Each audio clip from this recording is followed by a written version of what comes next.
Video शुरू करने से पहले हमारे चैनल अल हुदा ऑनलाइन कुरान अकेडमी सेंटर को सब्सक्राइब और वीडियो को लाइक करें। बिस्मिल्लाहिर्रहमानिर्रहीम। इस्लामी तारीख हज़रत अली रज़ी अल्लाह अन्हु की खिलाफत। हज़रत उस्मान रज़ी अल्लाह अन्हु की शहादत के बाद हज़रत अली रज़ी अल्लाह अन्हु मुसलमानों के खलीफा बने। हज़रत उस्मान रज़ी अल्लाह अन्हु की शहादत के बाद लोग हज़रत अली रज़ी अल्लाह अन्हु के घर पहुँचे कि हम आपके हाथ पर बैत होना चाहते हैं। हज़रत अली ने कहा, ये बदरी सहाबा का हक है कि वह अमीरुल मोमिनीन चुने। जब सब बदरी सहाबा तशरीफ़ ले आए तो उन्होंने हज़रत अली रज़ी अल्लाह अन्हु को अमीरुल मोमिनीन बनाया। हज़रत अली मिंबर पर बैठे लोगों ने हज़रत अली रज़ी अल्लाह अन्हु के हाथ पर 18 ज़िलहिज्जा जुम्मे के दिन बैत की। हज़रत अली रज़ी अल्लाह अन्हु के ज़माने खिलाफत में मुनाफिकीन की साजिश से मुसलमान दो गिरोहों में तकसीम हो गए थे, जिसकी वजह से मुसलमानों को काफ़ी नुकसान उठाना पड़ा। मुसलमानों के आपसी इख्तलाफ के बावजूद इस्लाम के हुदूद में नए ममालिक आ रहे थे और मुसलमान इस्लाम की दावत देने और दीन को फैलाने में मुनहमिक थे। बेशुमार लोग इस दीन की सच्चाई और हक़ानियत को देखकर इस्लाम में दाखिल हो रहे थे। हुज़ूर सल्लल्लाहु अलैहि वसल्लम का मौजज़ा हज़रत मोहम्मद बिन हातिब रज़ी अल्लाह अन्हु का शिफायाब होना। एक मरतबा मोहम्मद बिन हातिब का हाथ बचपन में जल गया तो उसकी अम्मी उन्हें लेकर हुज़ूर सल्लल्लाहु अलैहि वसल्लम की खिदमत में आई और कहने लगी, या रसूलल्लाह, ये मोहम्मद बिन हातिब है। सबसे पहले आपके नाम पर इसका नाम रखा गया है। चुनांचे हुज़ूर सल्लल्लाहु अलैहि वसल्लम ने उनके सर पर हाथ फेरा और बरकत की दुआ फरमाई और उसके चेहरे पर अपना मुबारक थूक छिड़का और हाथ पर भी छिड़कने लगे और ये दुआ पढ़ी, अज़हिबल बास रब्बन नास इश्फी अंत शाफी ला शिफा इल्ला शिफातक शिफा ला युगादिरु सक़्क़ा। उनकी अम्मी कहती हैं कि मैं हुज़ूर सल्लल्लाहु अलैहि वसल्लम के पास से उठी थी कि इतने में मोहम्मद बिन हातिब का हाथ ठीक हो चुका था। एक फ़र्ज़ के बारे में पर्दा करना फ़र्ज़ है। कुरान में अल्लाह ताला फरमाता है, औरतों तुम अपने घर में ठहरी रहा करो और दौरे जहालत की तरह बेपर्दा मत फिरो। फ़ायदा तमाम मुसलमान औरतों के लिए ज़रूरी है कि जब किसी सख्त ज़रूरत के तहत घर से निकलें तो अच्छी तरह पर्दे का ख्याल रखते हुए बाहर जाए, क्योंकि पर्दा करना तमाम औरतों पर फ़र्ज़ है।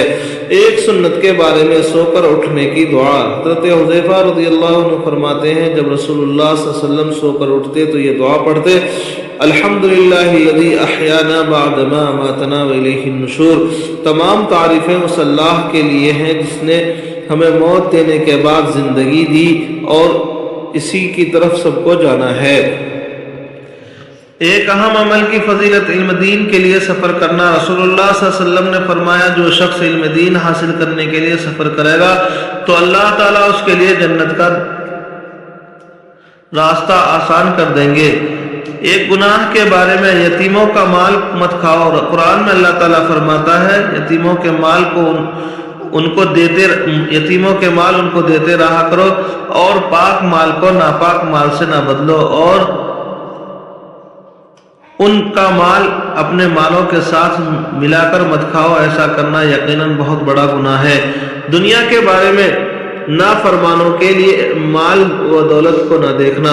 कुरान में अल्लाह ताला फरमाता है, जो हमने मुख्तलिफ काफिरों के गिरोहों को आजमाने के लिए माल व दौलत दे रखा है कि वो दुनियावी ज़िंदगी की रौनक है, आप उन चीज़ों की तरफ नज़र उठाकर मत देखिए।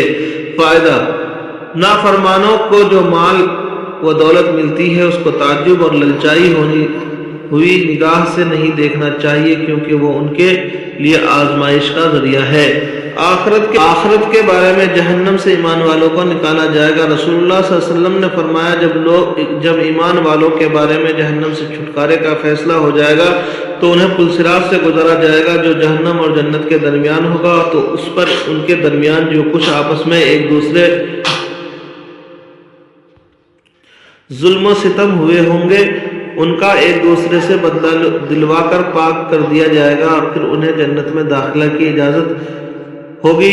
उस ज़ात की कसम जिसके कब्ज़े में मोहम्मद की जान है, उनमें से हर एक अपनी जन्नत को इस तरह पहचान लेगा जिस तरह تم اپنے گھر کو اپنی دنیا میں اس دنیا میں پہچانتے ہو۔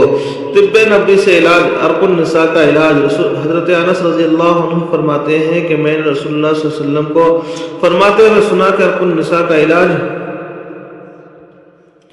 عربی بکری کی دمبے کی چکتی ہے جسے پگھلایا جائے، پھر اس کے 3 حصے کیے جائیں اور روزانہ ایک حصہ نہار منہ کیا جائے۔ فائدہ: دمبے کی دم پر گول ابری ہوئی چربی کے حصے کو چکتی کہتے ہیں۔